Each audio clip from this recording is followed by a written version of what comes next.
Good morning, welcome to CATEX-TV. My name is Frank Fortunato. This is a live broadcast from Princeton, New Jersey. Today is Tuesday, July 14th, 2009. It's 11:30 a.m. Eastern Daylight Time in the U.S.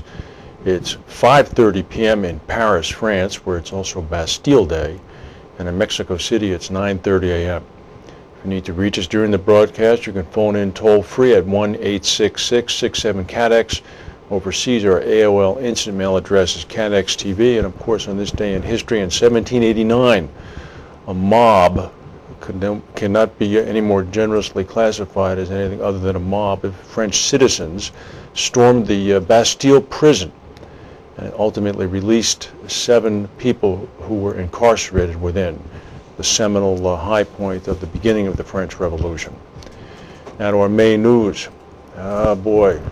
737-300s are pretty old airplanes, and a Southwest airline 737-300 made an emergency landing in West Virginia last night after a football-sized hole appeared in the fuselage. One of the passengers appeared on the NBC Today show this morning and said he had been sleeping when he was awakened by a loud roar. The plane landed at Charleston, West Virginia. The airport manager said that passengers on the 737 could see the outside, they could see the clouds, they could see the sky through the 1 foot by 1 foot hole in the rear of the plane. The cabin lost pressure, all the oxygen masks came down, no one was injured, the plane landed safely. The plane had originated in Nashville, Tennessee and was headed to Baltimore. Southwest Airlines says that they are inspecting all nearly 200 of their 737-300s. 737-300s are an old model of the plane, probably the oldest type model available for commercial use in the U.S. The only other earlier models are 200s and 100s. I don't think any of them are flying in the United States. Some economic news. Goldman Sachs, what recession? Who's talking about a recession? This morning they came out, they said that their second quarter net income increased $4.93 a share to $3.44 billion, compared to a little over $2 billion a year ago. Analysts polled by Thomson Reuters had expected the company to earn only $3.54 a share. Instead, they came in at $4.93 a share. Stock market's applauding somewhat. It's up 5.5 points only. Here's some other good news. Retail sales in the U.S. rose. They rose in June, helped by incentives on automobiles, and higher gasoline prices boosted service station receipts. That's one way of getting retail sales up. So it's a 0.6% increase. It's larger than what was forecast, and it's the biggest gain since January. Retail sales were projected to rise at only 0.4%. If you're in London, you might know this already.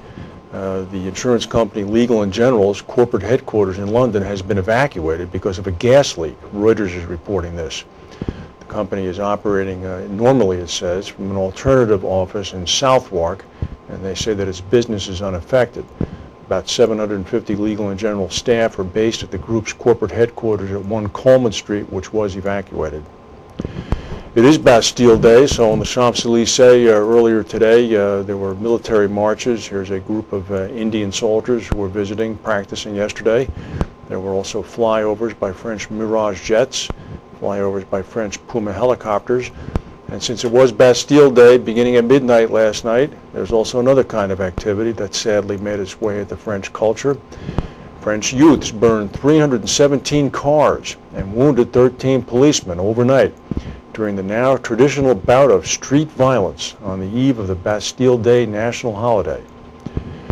By 6 a.m. this morning, police headquarters in Paris had recorded 317 burnt-out cars. This is a 7% increase from last year, and they reported 240 arrests. This is a 100% increase from the same total last year. The injured policemen were mainly complaining of hearing difficulties after being targeted by youths throwing fireworks and small-scale homemade explosives. Of course, French President Nicolas Sarkozy was the former interior minister of France who was in charge of the crackdown in a particularly notorious period of civil strife several years ago on Bastille Day. There's an oil spill in Russia on the Volga River. Authorities are scrambling this morning to contain what they're referring to as a major spill. This after a barge ran aground when its captain fell asleep. the barge spilled 2 metric tons of oil products into the longest river in Europe. When it ran aground early yesterday, it created about a 12-kilometer slick. About 140 people and 40 equipment units, including a helicopter, have been involved in efforts to contain the slick. A resident from the town of Oktyabrsky in the Samara region in central Russia complained that the spill has prevented locals from swimming. Let that be the least of his problems. Meanwhile, in North Korea, the country that can't seem to get a break, mainly because of the way they're being operated by their leader, they're bracing today for flooding. Torrential rain is battering the country. The impoverished country, after decades of deforestation, is particularly vulnerable to flooding, which of course aggravates chronic food shortages by washing away crops. Radio Pyongyang in North Korea said railway and other transport workers in the southwestern city of Sariwon are putting energy into projects to prevent damage during the torrential rainy season. South Korea is expecting that North Korea will receive up to 150 millimeters of rain today. In 2007, the North reported at least 600 people dead following flooding to the country. Stock market is still up about 6 points. We'll go to a word from our sponsors and come back with the rest of the news.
Bermudian reinsurer and insurer Axis Capital has appointed former Hanover Re CEO Wilhelm Zeller to its board of directors as an independent director.